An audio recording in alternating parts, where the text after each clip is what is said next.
from the Visa and Immigration Services Office.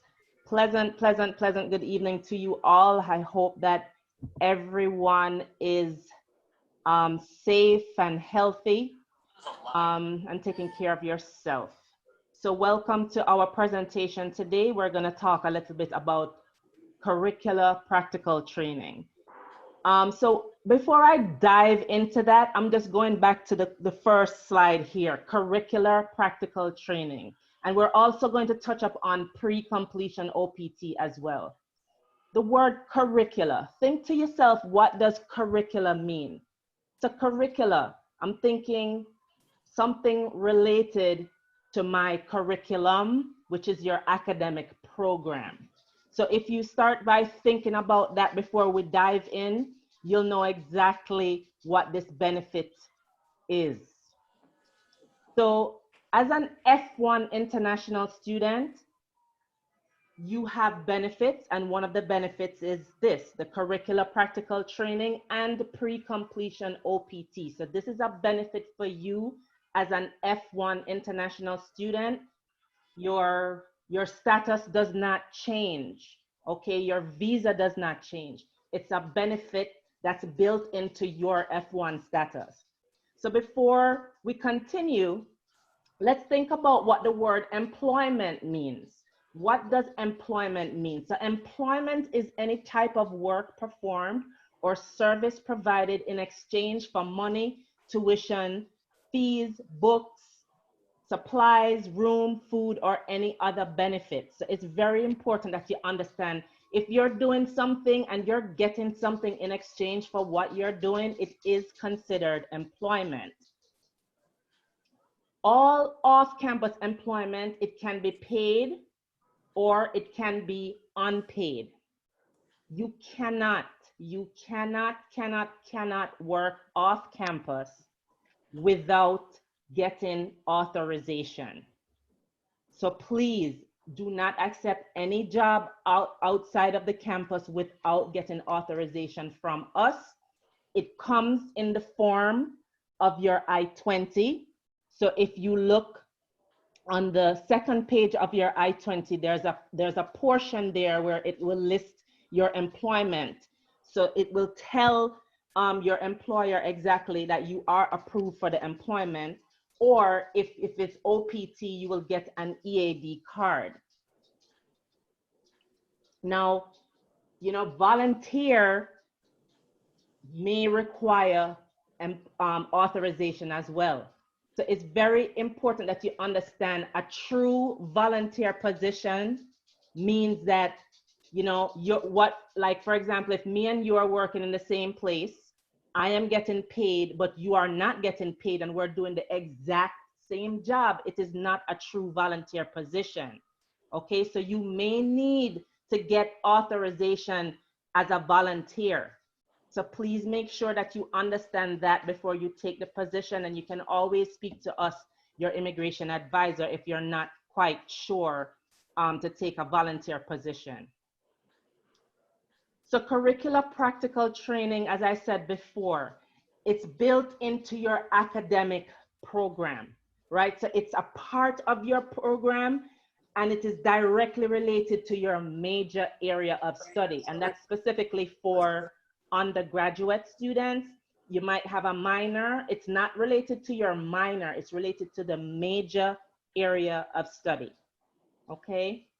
So the primary purpose for you to do CPT is not because you want to work, but because there is an academic objective. There's a reason why you're doing it, because you need this to graduate, to get your degree from Stony Brook.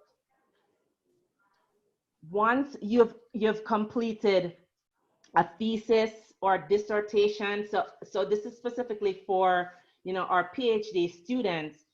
After you've completed all of your course requirements and your thesis is completed, you cannot get CPT at that point, right? Because you've already gathered all the research and everything that you need to do to now defend. So you would not use curricular practical training. So we would not authorize it at that point. Again, our office will authorize CPT, and it comes in the form of your I-20. So we do it on behalf of immigration. So you'll get a new I-20, and it will be endorsed by your visa advisor. So that's the authorization that you would show. You would use your I-20 and show them the authorization listed on your I-20 that you can engage in curricular practical training. So what are your requirements? So CPT must be a requirement of your degree. You see, we're driving this home again, okay? That means that there's a course that you have to take, and credit must be applied towards that completion of your degree. So CPT can be paid, it can be unpaid, it can be volunteer or stipend. It can be on campus or off campus, and you're like, wait, you just told me I don't need authorization for on campus employment. Well, there are some companies that are on campus that are not really considered on campus employment. So when you're not sure, again, come and speak to a visa advisor and we will clarify that for you. The dates can only be approved within the dates of the semester. So again, it's tied to course registration. So for example, you're registered for the spring semester. So if you're doing CPT during the spring semester, the dates would align with the spring semester dates, okay? Summer internships can be authorized from the day after the spring semester ends to the day before the fall begins.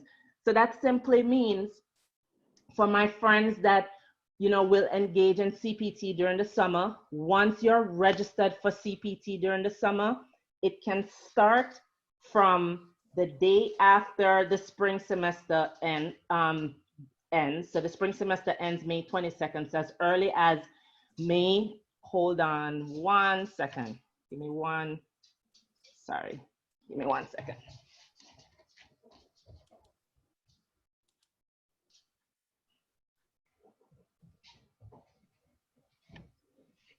Little interruption there, I'm sorry.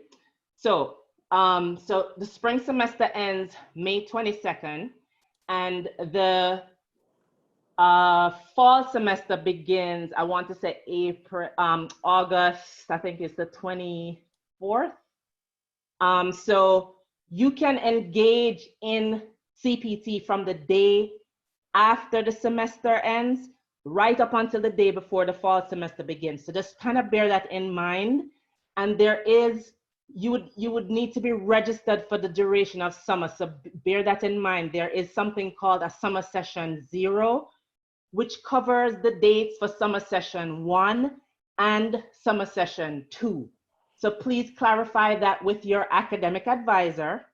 And when you register for that, it should cover the entire summer, okay? CPT, you can't say that, oh, I was working, that's why I didn't finish my academic program. Remember, CPT is to help you with some type of course that you're enrolled in during the semester. So it cannot delay completion of your academic program. So please bear that in mind. So part-time CPT versus full-time. So during the fall semester and during the spring semester, you can only work up to 20 hours per week while on CPT. Okay, so fall and spring, 20 hours. Summer and winter are considered your free time. So you can work more than 20 hours during the summer and the winter. Okay, so make sure that you understand that, okay? Now, the difference is for students who are G5, there's a little bit more leg room for you, but also please bear in mind, those of you who have, you know, research assistant positions and whatnot, you have to remember that you have certain hours that you have to work and they cannot exceed us, you know, 20 hours per week, right? So make sure that you're speaking to both your immigration advisor for clarification as well as your department to see if you're okay with engaging in both. Okay, sometimes you might have to cut down on one, but you have to fulfill your requirement when you're a TA, GA, or RA. If you're authorized for full-time CPT, you should not have any additional on-campus employment while in session, right? So just make sure that you're understanding this slide fully. The last thing with this though, if you use up 12 months of full-time CPT, full-time, the key word there is full-time CPT, then it makes you ineligible for applying for OPT, which is a whole nother workshop, right? But just bear that in mind. It's very, very hard to kind of get to the 12 months. Again, you'd be working with your immigration advisor, but we would be working with you too and letting you know, hey, you know, you're coming up upon that 12 month. So just be mindful of that. Eligibility continued. So you have to be here for at least one full fall, one full spring in order for you to apply for CPT. You have to have good academic standing. So undergraduate students, you have to have a 2.0 or higher. Graduate students, a 3.0 or higher. You cannot have any incomplete grades. And if you are in the IEC program, then you cannot apply for CPT. So again, you must be enrolled in a course that is required for you to graduate or integrated into your major area of study. It must be applied towards your degree to graduate from Stony Brook. So this advisors would not know what that course is. You would need to have a conversation with your academic advisor to see if you have any kind of internship course that is built into your program. Okay, so you must be enrolled for the next semester when you're enrolled for CPTs. For example, those of you who are going to engage in summer CPT, we have to see that you are coming back for the fall. So you should be enrolled for the fall semester if you're doing a summer CPT. And you should be enrolled full-time unless the fall semester, you know, it's your last semester of study and you don't have that full-time amount of courses that you need to still complete. Remember, your employment must be directly related to your program of study. Directly related to your program of study. Very, very, very, very important. The other thing is that CPT is processed semester by semester. That simply means that if you're engaging in CPT in the summer, you have to have a course that's built into your major. You must be registered for that course. If your employer would like you to continue, you could, but if you do not have a course for you to continue in the fall, then you cannot continue using curricular practical training. So you would put in the request again in the fall if you're continuing and you have another course that is an internship type course. Your offer letter has to look like this. And we do have a template on our website as well. So your offer letter must be, it must have the letterhead or the company, you know, logo printed on their letterhead. Even if it's, I know sometimes they give you electronic versions now because we're in the digital age, and especially times like these, as long as the logo must be listed on there, your name, your title, what are you doing there, the exact start date and the exact end date. They can't put, you know, May end, you know, work on until. They have to give you an exact start date and an exact end date. It has to have the exact amount of hours that you'll be working listed on the letter. Same thing, they can't say up to 10 hours. It has to be 10 hours, 12 hours, okay? A brief description of what it is that you're doing exactly there. your physical location, where will you be working, where will you be working, your supervisor's name. If this information is not listed on the letter, we cannot process it, because this is the information we need in order to give you the approval and issue that I-20 for you. So here's the application process. Of course, you log into Access This, you submit the CPT request, you will get an email sent to your academic advisor for approval.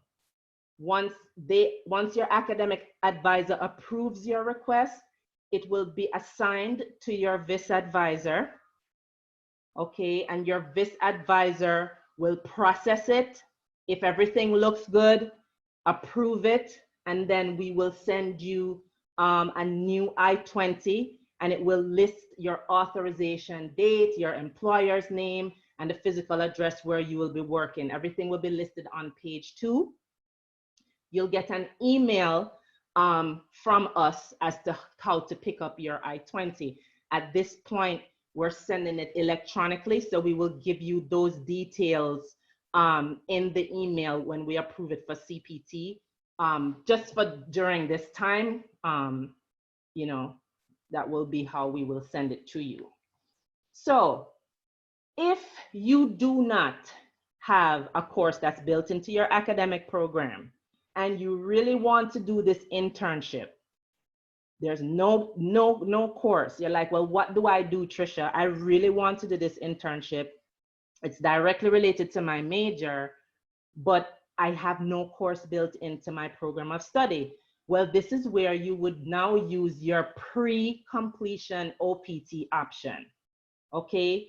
OPT is, they have post-completion and we have pre-completion, right? So OPT is 12 months. So if you decide to use, if you have to use your pre-completion OPT, the time that you use for pre-completion will be deducted from your post-completion OPT.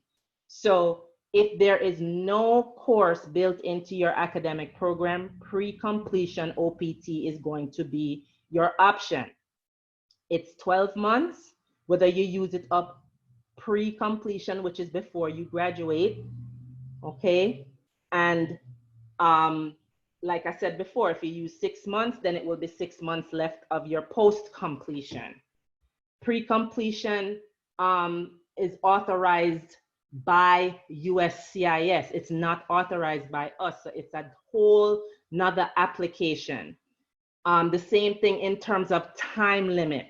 You are limited to 20 hours during the fall and during the spring. And then if it is during the summer and the winter, you can go 21 hours or more, okay?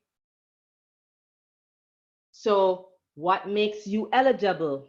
So the same thing, you have to be here for 1 full fall, 1 full spring. So that means you maintained a valid F1 status and you are here for 1 academic year. You completed all required coursework to graduate. You have a sufficient GPA. If you're undergrad 2.0, if you're a grad 3.0, you have to resolve all your incompletes, and you have to have a passport that's at least 6 months valid into the future. You cannot have used 365 days of full-time CPT. Remember how I emphasized that the last time, full-time, not part-time. So if you use up 365 days of full-time CPT, then you have no OPT option. When you apply for pre-completion OPT, however, you don't have to have a job lined up, because again, we're not approving that. We're not giving you the card, the authorization document, USCIS is, so you don't have to worry about having a job when you apply for pre-completion OPT. So in terms of pre-completion OPT, you know, it still starts with an I-20 that we have to recommend. So we have to recommend that benefit. So it always starts with us recommending the benefit. Once we have recommended that benefit, okay, you can apply at least 90 days before you have completed a full academic year. So once you've completed one full fall, one full spring, you can apply, you know, at least 90 days before that, okay?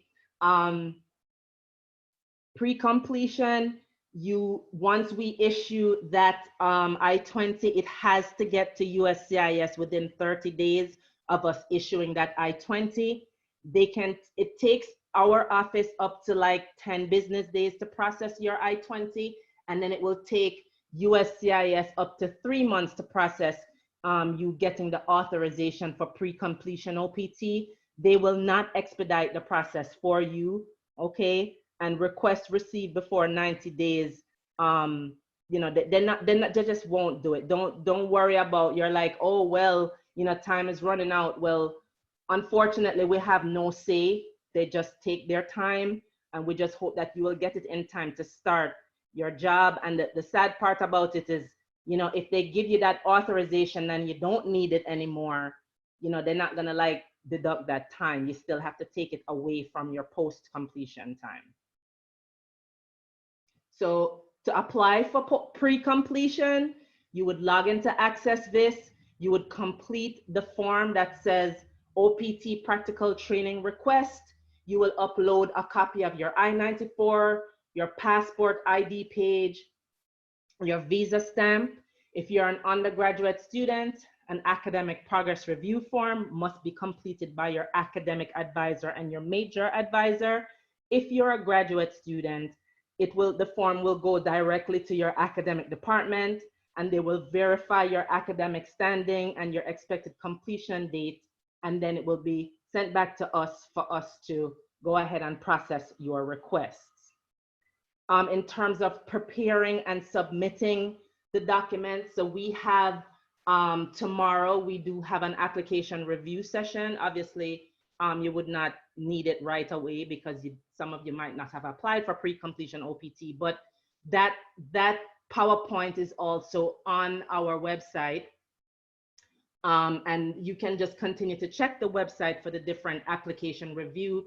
So that's basically going through all the documents. We would just be, you know, on the web, on a webinar like this, you would have your documents in front of you, and we would be just going through the PowerPoint, and you would just have to go through the documents as we go through the PowerPoint. So the approval period, again, it can take them up to 3 months to issue you an authorization document. You'll get a card, you'll get the dates on the card that you chose. It might not be what you get when you get that card. A lot of times, depending on when they process it, the dates on the card is different from what you requested. You cannot start working until you get the card and until the date listed on the card. This includes any type of volunteering, training, internship, orientation, etc. Your employment must be directly related to your academic program. And once you're authorized for pre-completion OPT, if you choose not to do it, again, I said that to you earlier, you will lose the time requested, and there are no other consequences though. Tax filing, I think they have extended the tax filing already for this year. So if you haven't filed your taxes, please make sure that you file your taxes. Whether you earn income or you did not earn income, you would go ahead and file the documents needed for that.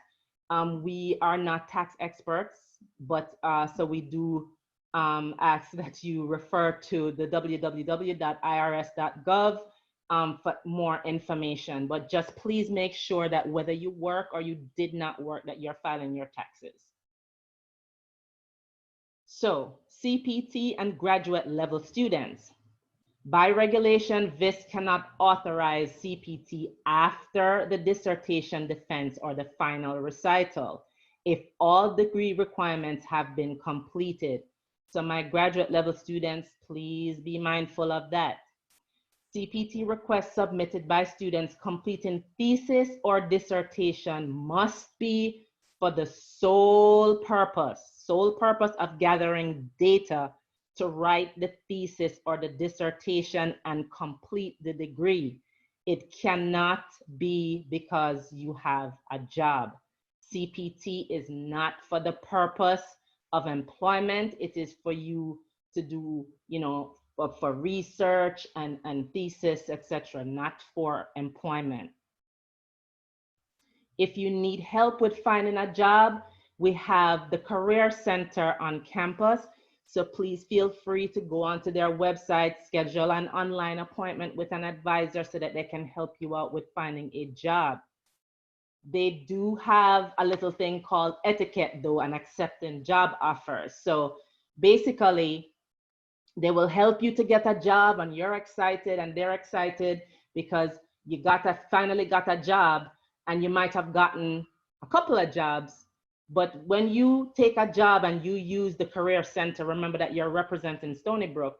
So you can't just take the job and be like, oh, I don't want it anymore. Oh, and then, so just be very mindful when you take a job and then you renege the job.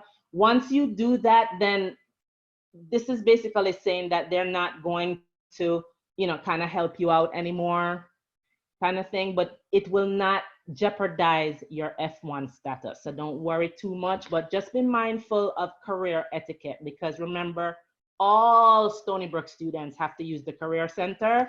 So when you're representing Stony Brook kind of thing, just be mindful of that. All right, so just, be in close communication with the Career Center so that you don't fall into the category where you take an offer and then you renege it. It just kind of looks bad. Oops, sorry. So tips and reminders. So this is just summing up everything. So all off-campus employment, whether paid or unpaid, requires approval from a VIS advisor or from USCIS. And we just went through that. So it's either through CPT or pre-completion OPT. You must not work until you've received authorization in the form of an I-20 or an EAD card, which is an employment authorization document. CPT requires enrollment in an approved internship course and secured employment that is directly related to your degree program. Pre-completion OPT is a great option if you have a job offer in your field of study, but the work is not required for you to make an academic progress. So that's basically if you have no course built into your major that will allow you to participate with curricular practical training, then you will use your pre-completion OPT option. You must be here for one full academic year, for example, one full fall, one full spring, in order for you to be eligible to apply for CPT or OPT. Sometimes, depending on what program you're in though, it might require that you have to do this immediately. So this is where the rules can get a little bit bended, but we would, it's on a case-by-case basis, and obviously with, information coming directly from your department that it's an immediate requirement for the major. So that kind of sums up everything that we needed to talk about today. Here are our little contact information here. So if you have any questions, I will take them at this time. Okay, great. Thank you, Trisha. So we're going to answer the Q&A session questions in the function below, as well as the chat questions in the order in which they were received. So I will first start with the chat. So a student asks if their GPA is currently below a 3.0, they're a master's student, but they will raise their semester, their GPA at the end of the semester. Are they eligible for CPT? Right, so once the grades have come in, then we can make that decision. So they can wait until the grades have been posted so that we can see, or if it's something where it's a little urgent, we can get some kind of communication from the professors that they're in, that they're achieving a grade that's above 3.0 so that they can apply for that benefit a little earlier. So once we have that documentation, then we can proceed, but we just go by what's on the transcript. So if there's anything different from that, we have to, kind of get communication to see how we can proceed. Okay, great, thank you. Another question we have is, for a virtual internship, should the employer address still be the company's address? Say that again? For a virtual internship, should the employer address still be the company's address? If the employer's address would be the company's address? Yes. Yes, but what in this case, because obviously a lot of us are going through this at this time, so if you can list your company's address, which is the main office address, and your physical location, so that we can put that information on your I-20. We would put, both addresses on the I-20. And then once things change, while you're there, you just kind of email your immigration advisor so we can update that address. Because your physical, where you're working from, is very important. So if you can give us your location, then that would be great. Okay, thank you. If an internship turns remote, can I travel to my home country and work for a part of my internship for perhaps a month or so? Are they allowed, or are students allowed to do that on CPT? So on our website, if you check out our website, and during this time, guys, it's very important that you go onto our website and look at the coronavirus information. So that is one of the questions that's on there. If you have to continue your studies from home, will you be able to, continue? So yes, you can do that, but you have to also understand that there's no physical presence requirement when applying. But the thing is, with CPT, you need to show, some kind of relationship. So it's important that you keep the documentation of the work being done. So if your internship occurs outside the US, there's no restriction. You can still fulfill that internship.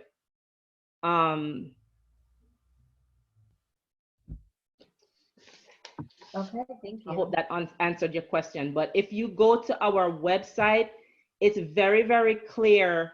If you go to like the where it says coronavirus information, we break down the bullets into employment, and we update that on a regular basis. So you can work remotely outside the US. And that we just got an update on that recently. So please continue to check that. So yes, you can work outside the US, to answer your question. Just to give a little bit more detail, Tricia, that's wonderful to direct them to the Q&A page. Specifically, students would need to provide detailed documentation establishing the existence of a supervisory relationship throughout the period of authorization and how they achieved professional immersion despite working remotely. So you would have to have documentation from your employer verifying the employer-employee relationship. So you would need to keep that for your records. Thanks, Meg. Thanks. Thank you. Okay, so another question we have is, I'm currently staying off campus. However, I plan to return on campus for the complete duration of the internship.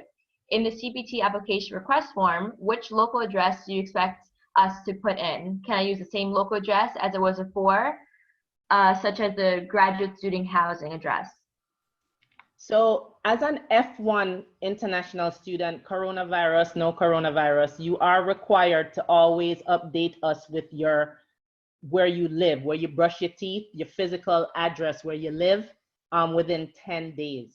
So every time you change that, you're gonna go into Solar to update that for us. And if your CPT location changes, you want to also update that so that we're consistently updating your employment panel to reflect where you are working from. Okay, thank you. Next question is, how can we apply for a social security number now that the social security office is closed? So it is important that you go on to the Social Security office website to which you're applying to see what their procedure is, because it changes daily.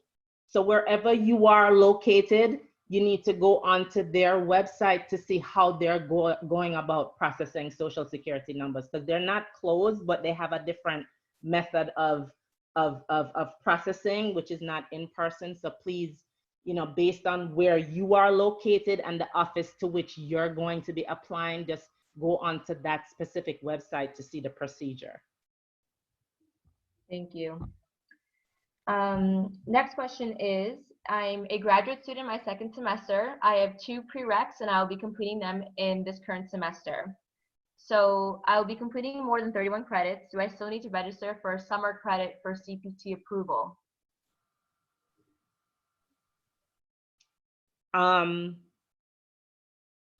This is a PhD student or master student? It doesn't specify, so perhaps the student should contact their international advisor.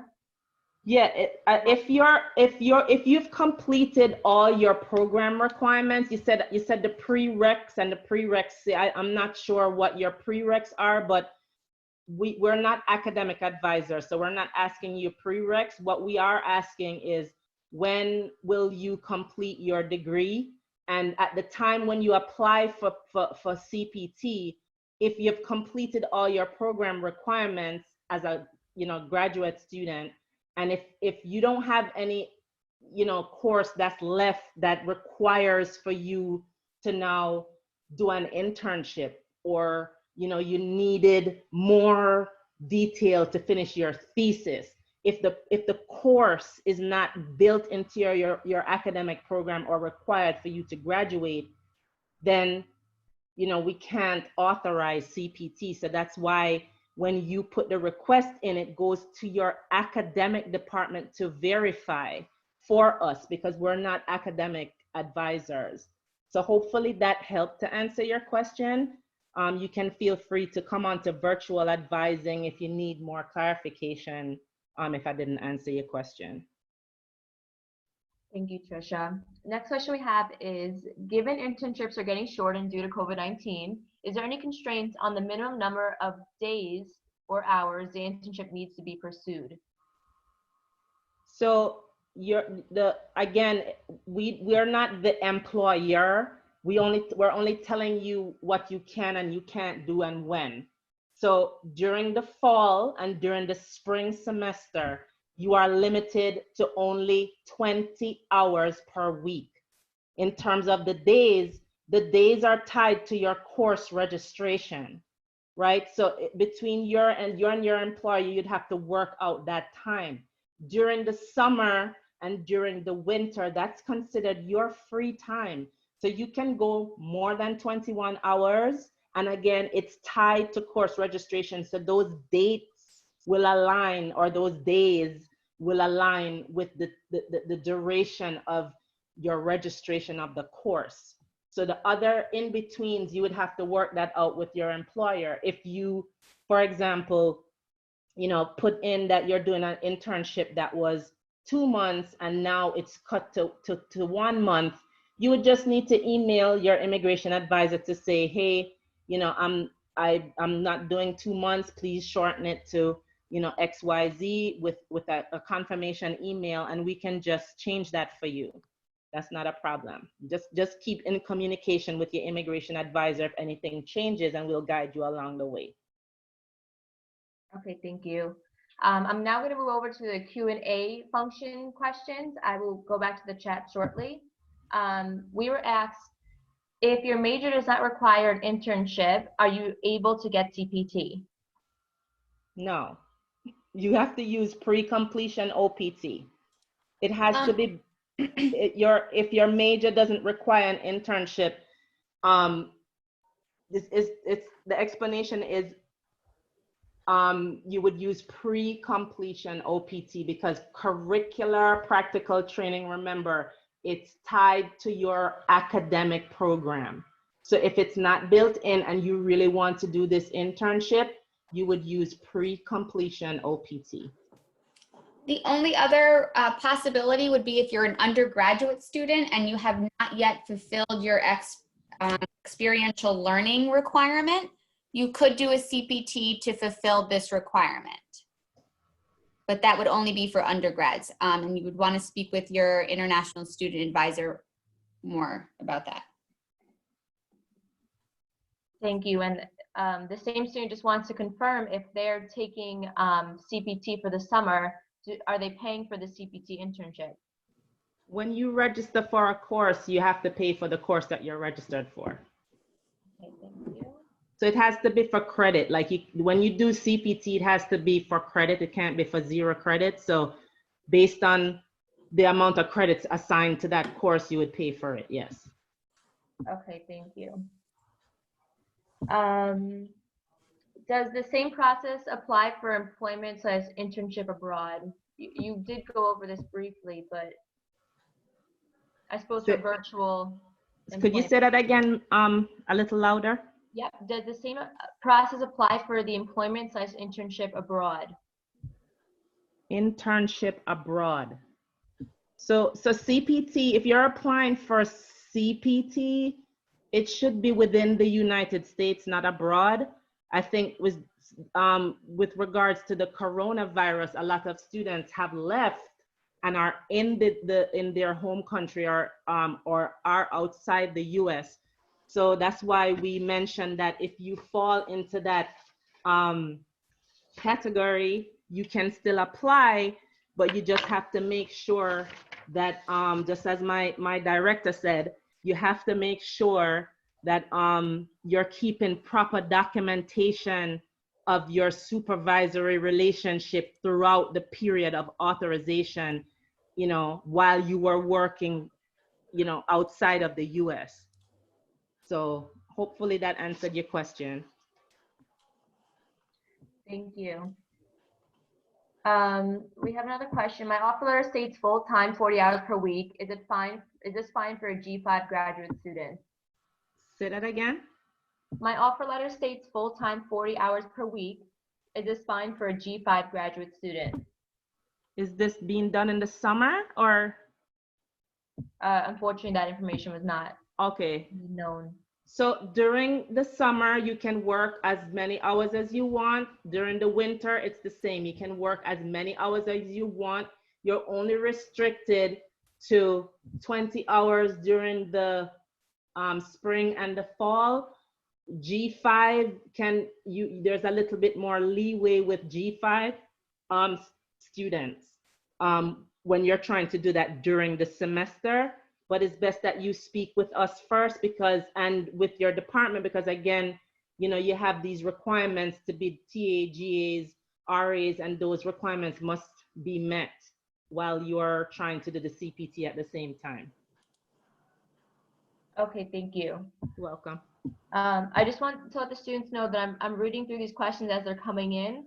And if I see that there is a unique question particular to your circumstance, I will most likely refrain over reading it aloud to the participants. And if I do that, please just contact your international advisor, whose information is on this screen, privately, please. Thank you. So next question we have is, will we only receive electronic CPT if we apply this semester? I'm assuming that's in regards to the document in which they're receiving. So with regards to what's going on right now, I think a lot of things are coming through electronically.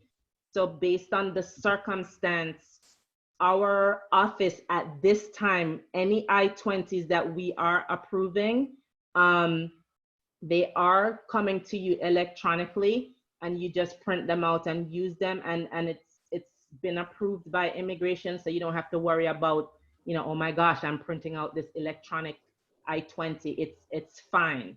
And in the same breath, you know, any letters that you're getting from your employers we are accepting them electronically too, because we understand, you know, the situation we're in where we have to stay home, not be out there on the road. So, you know, we're compromising. So don't worry too much if things are electronic. Okay, thank you. We have a student asking if they have an offer, but due to the coronavirus, they don't know if it's still going to occur. Should they still enroll in a class for CPT? They've also raised concerns that if their CPT is canceled, how will they be able to obtain their refund for the class they're registered for? So when it comes on to like your classes and registration and all of that, it's really between you and your academic advisor and the registrar, etc. You have to kind of make a decision, you know, what works best for you, because there are deadlines with the registrar wherein that you can, you know, withdraw from a class and not being charged, etc. So you have to follow the guidelines from the registrar with regards to registering. In terms of your CPT, on our end and in our office, so if, for example, you should, you know, put in a request and you no longer want to do it, if it's before you started, you know, we can cancel it. And if it's after you started, we can shorten it. So that's what we can do. But with regards to the payment of the course, etc., you have to still follow, and withdrawing, you still have to follow registrar guidelines with when you can get refunded, etc. Okay, thank you. The next question we have is, are there any differences to apply for pre or post completion OPT? For example, I'm about to graduate next month, and now I want to apply for OPT before my graduation without finding a job. Should I apply for pre or post, as they are graduating next month? Next month, May? I'm assuming so, yes. Okay, so if you're a May graduate, so with regards to post completion OPT, so that's a different workshop, all right? But very briefly, there's a formula with that. So post completion is 90 days before your program ends. So if you are a May graduate, you could have started to apply from late February. So you can go ahead and put that application in now if you are a May graduate. If you are a summer graduate, you have to wait 90 days before the program end date before you can apply for post completion. Now you're asking if you should apply for post or pre. Pre means before you graduate, post means after you graduate. So if you're graduating, you would be applying for post. If you're not graduating and you don't have an internship course built into your major, then pre-completion OPT may be an option for you. Thank you, Trisha. No problem. Next question we have is, can we apply for a social security number now, or are we allowed to apply only before 1 month of the start date of the internship?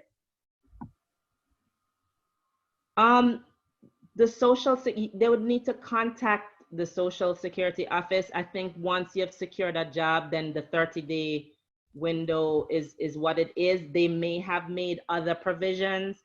It's very important that when you're applying to other offices outside of ours, that you kind of check with the website to see that provision for you. Okay, thank you. So now I'm bouncing back to the chat, and I'm just reading over the questions that have been submitted. So just give me one moment. Problem. Are the taxes incurred depend on the current physical location of the student? Could you repeat that, please? Are the taxes incurred dependent upon the current physical location of the student? Taxes are the time spent in the US, right? So once you've been here for a whole year, you're supposed to file taxes whether you have worked or you have not worked. And for more detailed information regarding that, you have to, go onto the IRS website We also have a brochure on our website that kind of goes over taxes for international students. But once you've been here for a year, the following year you're supposed to file taxes whether you've worked or not. Thank you. We also had a student ask where in the VIS portal they can change their address. So we asked that students submit the local address update form in VIS and to access this, while also updating their local address in Solar. And those instructions can be found on our website under the Maintaining Your F1 Status tab. Okay, I'm reading through them now. And there's also a note by our director, Megan Gambino, in regards to how to update your local address. So, one moment. I see that Meg's been answering some of the questions. So we have a student saying that they're currently on post-completion OPT, planning to enroll in Stony Brook master's program in the fall 2020. Will they be eligible to apply for pre-completion OPT from August 2020?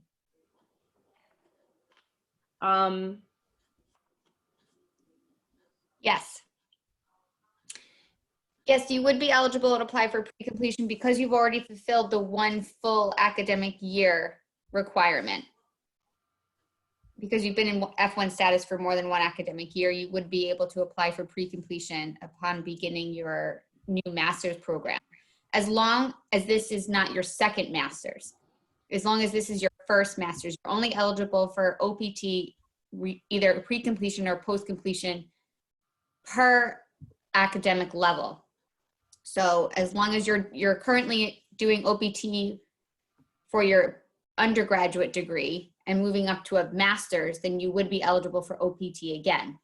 However, if this is your second master's, then no, you would not be eligible.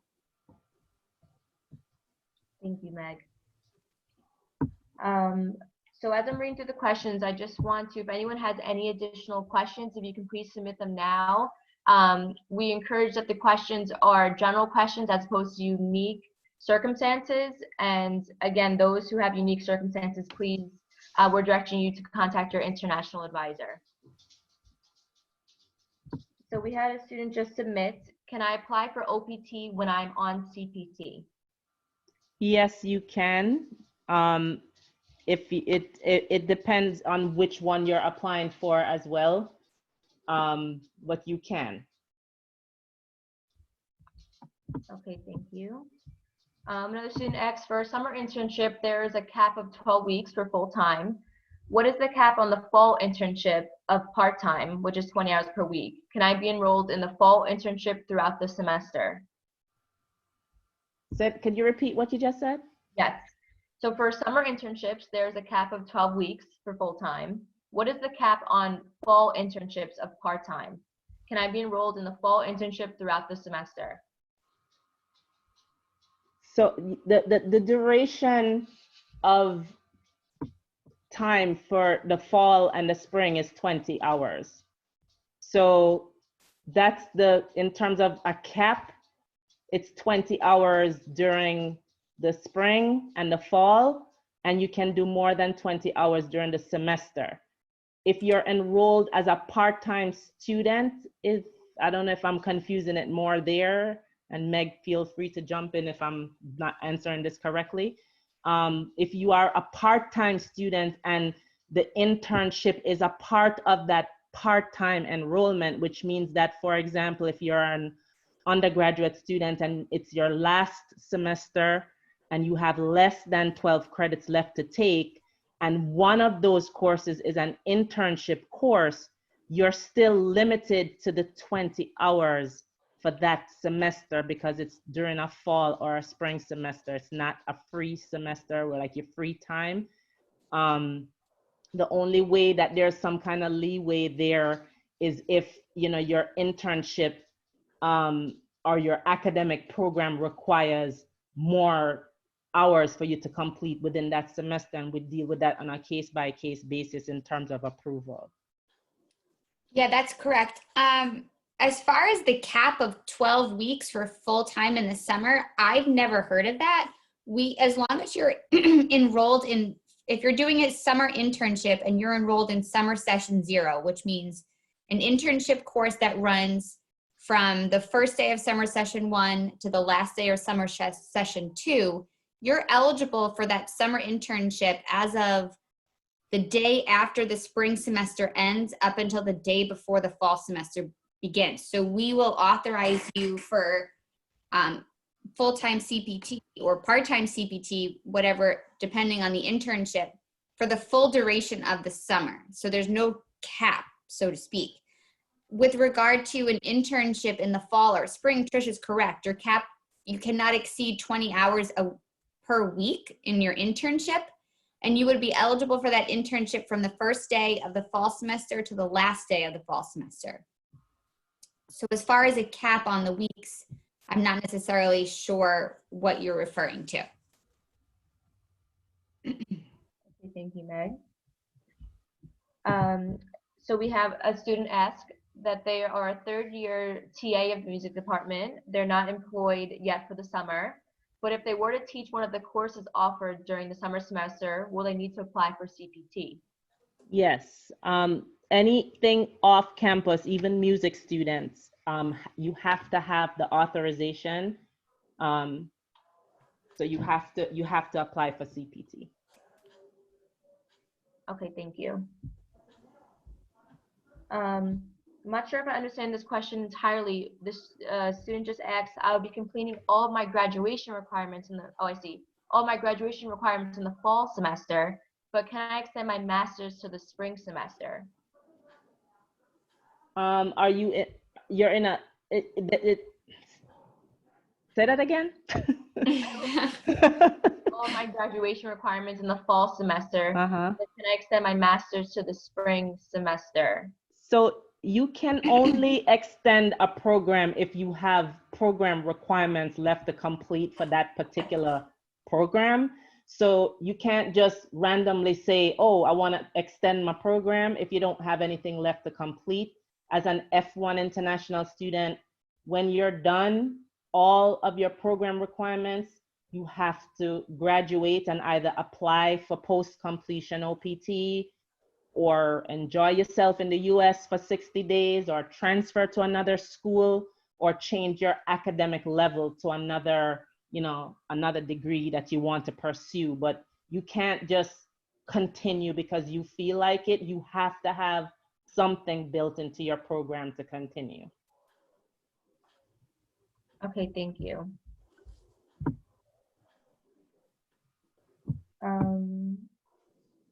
If I'm doing teaching during summer session 2, can I not do full-time internship for the summer?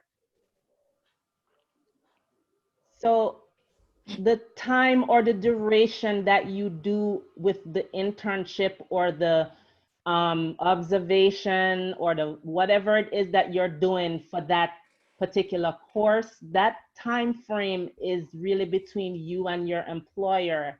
We don't, if you don't want to use, more than 21 hours, then you use whatever, 6 hours, 2 hours. It's really between you and the employer. We just let you know that if you needed to work more hours, summer is the time to do it. You can go more than 21. So I'm sorry, you can go more than 20. So, that's the time when students really rack in all those hours because you're limited to them in the fall or the spring. So that decision is kind of between you and your employer. We just give you the authorization to engage in it. Okay, thank you, Tricia.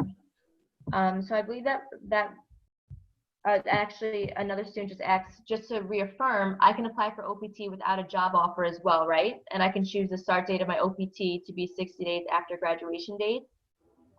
You do not have to have a job to apply for OPT, which is pre-completion and post-completion. If you are applying for post-completion OPT, because you have to make the difference when you're applying, when I'm answering this question. So for post-completion OPT, right after your program ends, you have 60 days grace period. So as long as immigration gets your application before the 60-day and gets it, meaning they receipt it and give you an official receipt notice, then you're okay to remain in the US until they render a decision. So yes, you can apply within that 60-day, which is called your grace period, the time after your program ends if you're applying for post-completion OPT. Thank you. So we will be taking a few more questions. So we have, for upcoming F1 international graduate students, if the fall 2020 semester cannot be conducted or is conducted online, the student would not be eligible for CPT for immediate summer internship because she or he hasn't stayed in the US for a year for studying. Is that correct? Could you say that again a little slower? Yes, of course. So for an upcoming F1 international graduate student, if the fall 2020 semester is conducted online due to the coronavirus, will the student not be eligible for CPT for the immediate following summer internship because they were not in the US for that first year? So if an internship is an immediate requirement for a major, that's when we can review, review that with the student and the department to see that if it's an immediate requirement, then they do not have to be here for an academic year.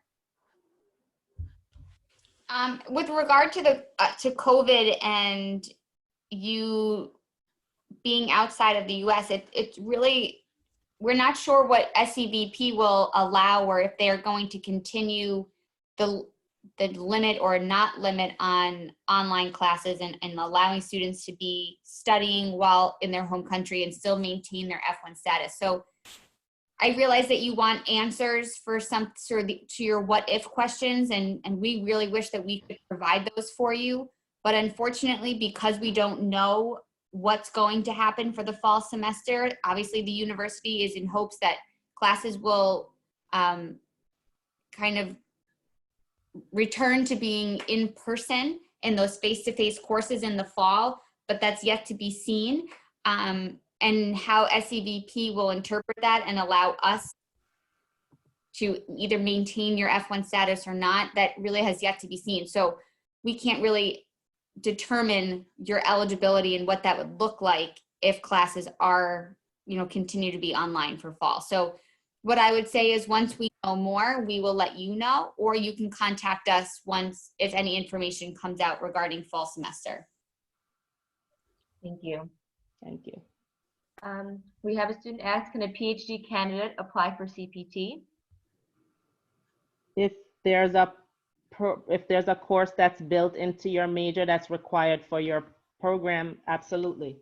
And you've been here for one full fall, one full spring, absolutely. Okay, thank you. A student asks, I'm a G5 PhD candidate. Can I do the internship from the beginning of August to the end of October?